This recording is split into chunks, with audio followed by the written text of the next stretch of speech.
إن الحمد لله والصلاة والسلام على رسول الله صلى الله عليه وسلم أما بعد فأعوذ بالله من الشيطان الرجيم بسم الله الرحمن الرحيم.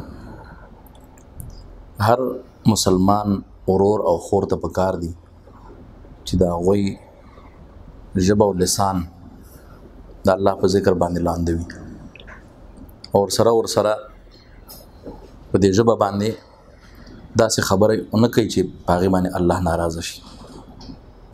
ژبه یو داسې شی ده چې په دې باندې انسان تکلم او خبرې وکړي نو کله کله انسان کافر کیږي، هم کله انسان جهنم ته هم پیرسیږي. د الفاظو په وجه باندې د ژبه په وجه باندې نکاحونه او طلاقونه هغه هم انتها ته رسیږي.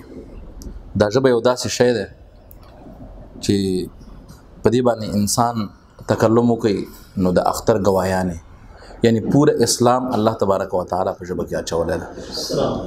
دارنګه دا یو داسې شی ده چې يهود او نصارا هغوی به هم په ژبه باندې هغه کې تبدیلی راوستله او خپل ژبه به ولټه کوله او راعینا الفاظ د پیغمبر صلی الله علیه وسلم ګستاخی به هم کوله.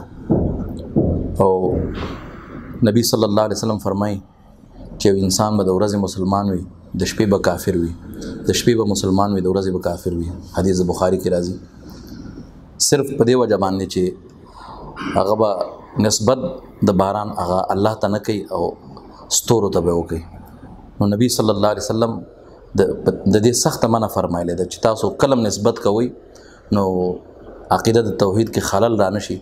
صرف اور صرف نسبت د بارانونو د هر شي نسبت یو الله ته کوئ، ځکه هغه الله پیدا کړي او هغه الله زمون خالق او مالک ده.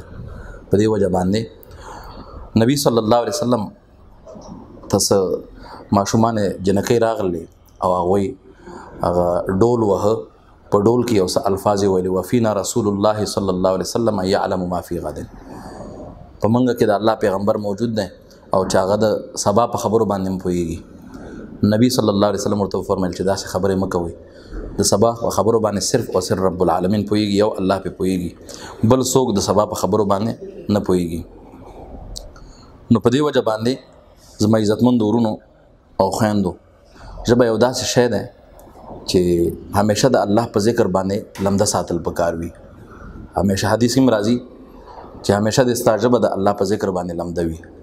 په دې ذکر په دې ژبه باندې داسې الفاظ او کلمې راوستل چې هغه د نجات ذریعہ وګرځي.